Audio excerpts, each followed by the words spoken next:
Hello again, everybody. Zack Attack is here with my TNA Impact Wrestling review for tonight, Thursday, March the 8th, 7th, 2013. Of course, this was the final impact before lockdown this Sunday. You can tell, despite being 2 months in between pay-per-views, the hype's not been the best, as you would see throughout the evening. Um, and of course, not only was it the last Impact before the lockdown pay-per-view, it was also the last Impact in the Impact Zone, as Impact will be going on the road permanently next week in Chicago.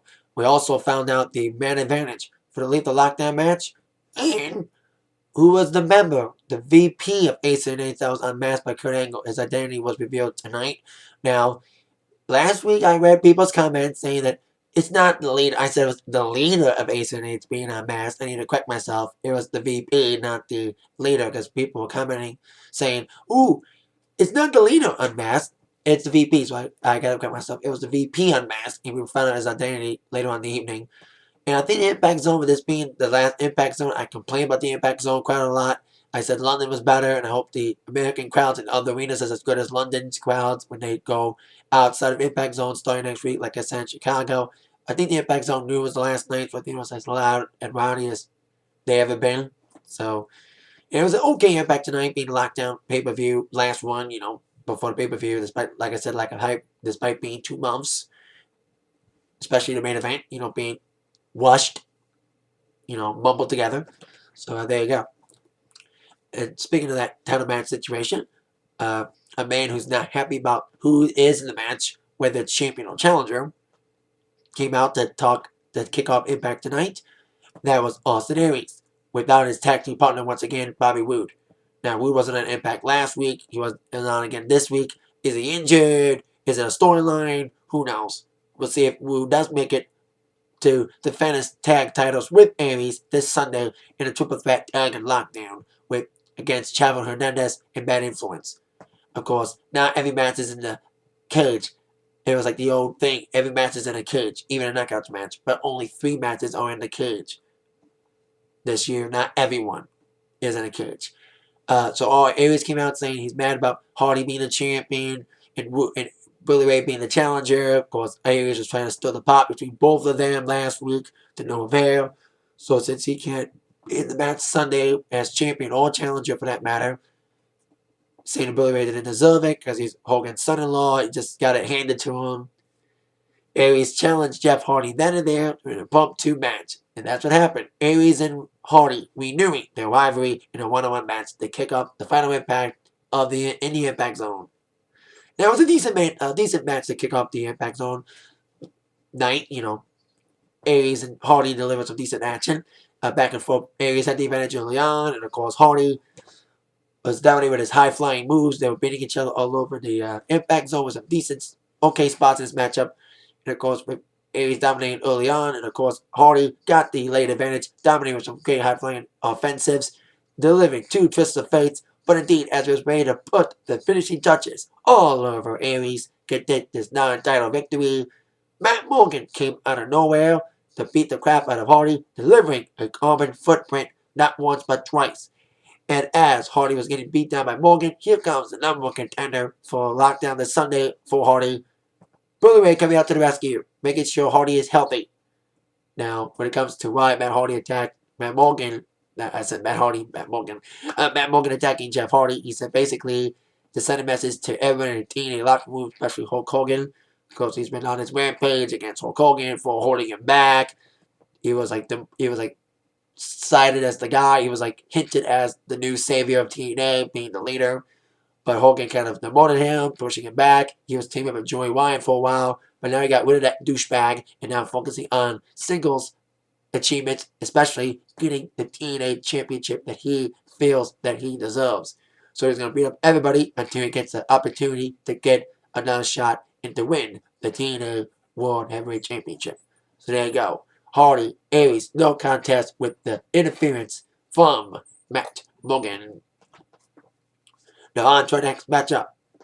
Not exactly yet. We had our next situation involving a segment with Wes Brisco. Of course, he'll be taking on Kurt Angle this Sunday in the steel cage at Lockdown. Of course, Wes Brisco's going. His character is such a whiny young bitch. a young wrestler who feels that he should get everything on a silver spoon.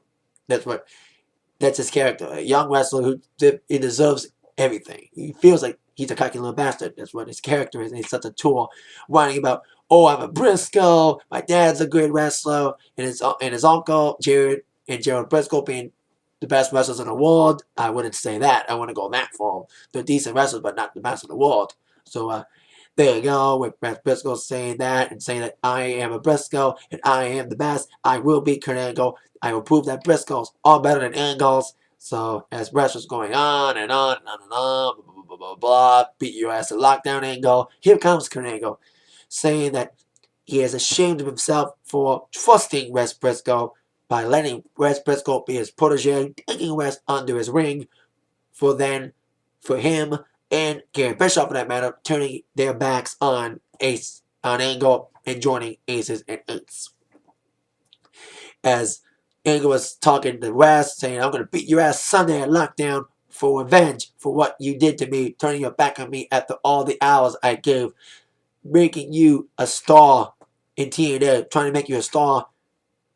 He's like saying, I'm going to beat your ass Sunday, but I don't want to wait till Sunday. I want a piece of you now. So Angle got in the ring, beat the crap out of Brisco in a brawl all over the ring area, outside the ring, beating him outside of the ring. As Angle was dominating this brawl on Wes, here comes TNA security holding both Brisco and Angle back. Now, one of the guys holding back Brisco specifically was D'Lo Brown. Now, he was a guy that many people, I read on a lot of articles, a lot of comments on Facebook and internet wrestling community saying that, and I think in my review too, someone also commented on my review that they thought D'Lo Brown was the leader. It kind of looked like him, with him being like a little overweight guy, being the VP and all. And it would have been weird if D'Lo Brown is the guy, and was the guy, it would be interesting because D'Lo's an agent. He's like basically working inside the company, so he would do basically an inside job to get Ace and Eights infiltrated into TNA. Well, that is the case. As Wes and Angle was being held back, Angle was trying to break through security to get his hands on Brisco. As he was about to do that, D'Lo low-blowed Kurt Angle, kicked him in the nuts, what you want to say. And Angle did have the mask that he took off of, well, what was now revealed as D'Lo, taking the mask off D'Lo, and Kurt Angle saying before he got kicked, he's the one that, because Angle knew who the guy was. He knew who he unmasked the VP of Ace and Eights last week. We didn't know until D'Lo revealed it, that he is indeed the VP of Ace and Eights. Like all these guys like Devon and D'Lo and Taz turning their backs on TNA, going to Ace and Eights side, especially D'Lo being an agent, being basically, it was an inside job of D'Lo being a kind of a snitch, kind of like a turncoat, getting all of Ace and Eights in, like infiltrating them into the TNA locker room. So there you go. D'Lo revealed as the VP of Ace and Eights after various speculation. As that was revealed, we're on to the first match of the best of 3 series and determine who will get the man advantage this Sunday at Lethal Lockdown. Team TNA or Team Ace and Eights. Devon and Sting, the 2 team captains, would face off in the first match of this best of 3 series. Now, Devon tried to get some advantage early on, but indeed Sting did get the physical advantage with his great offense, and seeing that Sting was going to get the 1-0 lead for TNA to try to do a sweep on Ace and Eights to get the main advantage, with Sting dominating with his great offense. But indeed,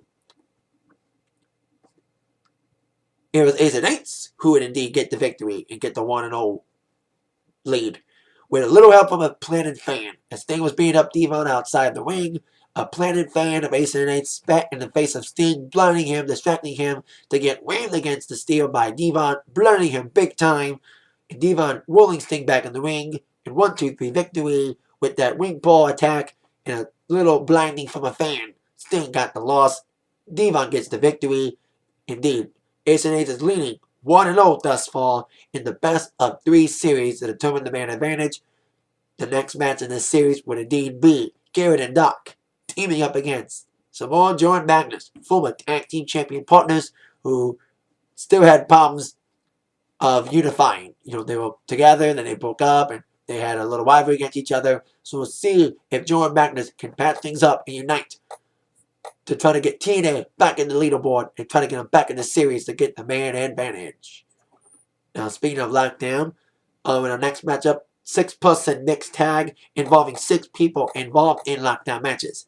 Chavo and Hernandez, one of the 2 teams going up for the TNA Tag Team Championships in a triple threat tag match, teamed up with the Knockouts champion Velvet Sky, taking on one of the other 2 teams, taking on Chavo Hernandez, Bad Influence, Kaz and Daniels, of course, the other team being Aries and Rude.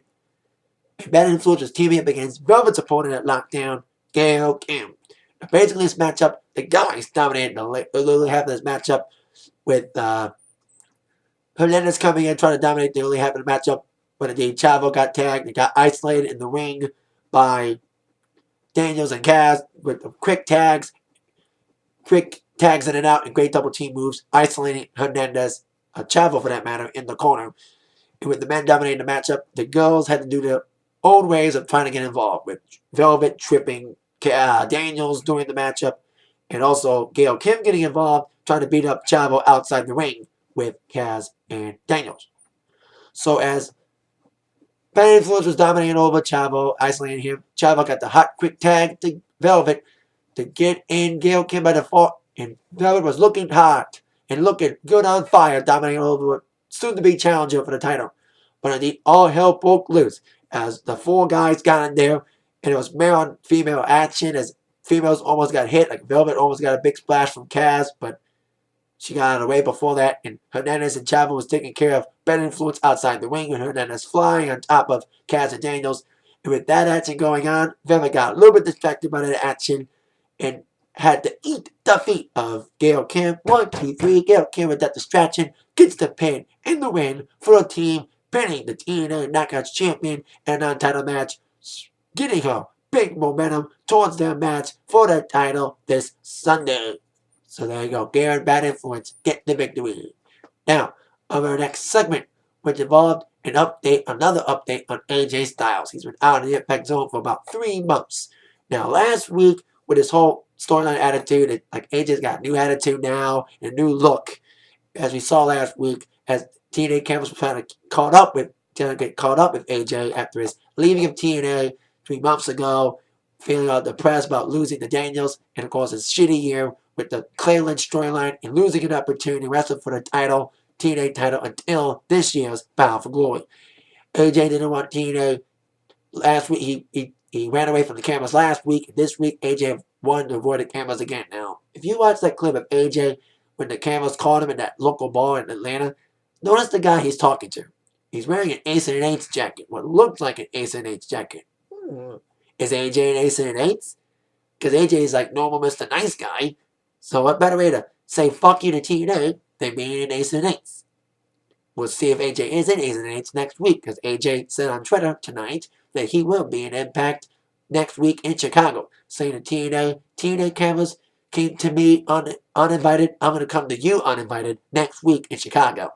So AJ will return to Impact Wrestling next week for the first time in 3 months. We'll see if AJ's heel, where he is heel, but we'll see if he's in Ace and Eights, which I'm guessing he will be. Like I said, watch that clip again of him talking to that guy before TNA cameras caught him. The guy he was talking to looked like he was wearing an Ace and Eights jacket. So we'll see if that's true or not. Now on to the second must-win matchup for Team TNA, and of course the second match of the Best of 3 series to determine the man advantage, with Ace and Eights dominating 1-0 in this series thus far. Team TNA needed a victory in this match, with Joe and Magnus teaming up against Doc and Garrett Bischoff. Now, Joe and Magnus were tag team champions. They broke up and had a little rivalry against each other. And the old saying goes, time heals all wounds. But unfortunately, this wound wasn't healed just yet. Joe and Magnus had a rough start to the matchup, with of course Doc and Garrett taking advantage of that by dominating the early half of this matchup. But as Bischoff and Doc was taking control of the matchup on Joe got the quick tag on Magnus, and Joe and Magnus was showing the past of their tag team glory. Showing past tag team glory by delivering their own double team finish, with Joe doing a big splash on Doc, flipping him onto the mat to get an elbow from Magnus in a 1-2-3 victory from Joe and Magnus, putting it together, putting aside the differences, and doing the old double team finish to put TNA back on the board, back in the running, even at 1-1 in this series. It would come down to the third and final match to determine the main advantage. Now, I thought the final match was going to be a tag match involving the remaining two members of both teams, being Eric Young and James Storm against Anderson and Knox. But it ended up being one guy from each team against one another. One guy would not get a match from each team. So Knox and Young were not in the final match. It was Anderson against Storm. Young, the wild card in this match, chosen by Sting, trying to prove that he's not the comedic guy anymore, that he's serious. But James Storm has been more serious than Eric's been about being in big matches, with Eric being more the comedian. So James, being the more serious veteran, would take on Anderson in the main event to determine the man advantage. Now on with our next situation was involved gut check, involving the fate of Lady Tapa and Velez. Now, Velez got the victory last week in a surprise victory over Lady Tapa, who dominated the early half of this matchup. Lady Tapa was very dominant, the niece of the great Barbarian. Lady Tapa looked strong. I call it like Awesome Kong, but more skinnier than Awesome Kong, but as dominant and strong as Kong.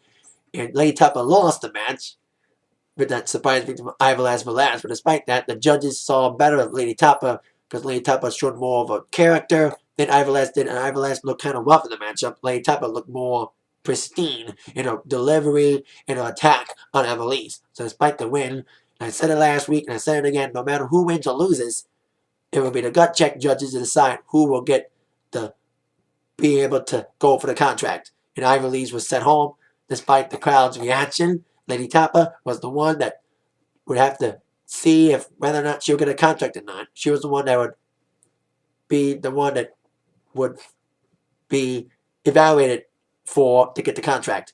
Despite the fans' reaction, the old saying in wrestling is any reaction is good reaction. You know, Lady Tapa's getting bad reaction, but hey, it's a reaction. At least people are reacting to her, negative or positive. You know, they were acting negative in this case.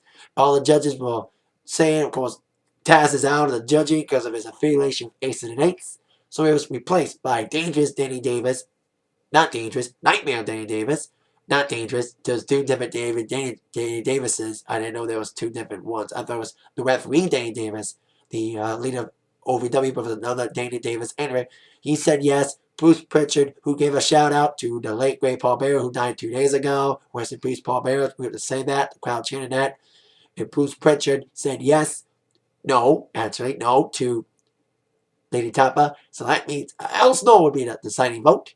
And despite, like I said, the crowd saying no, no, no, with the heel reaction towards Lady Tapa, thinking that she didn't deserve it because they thought Velez was better. I thought Lady Tapa was better in my opinion, but indeed Lady Tapa did get the yes from Al Snow.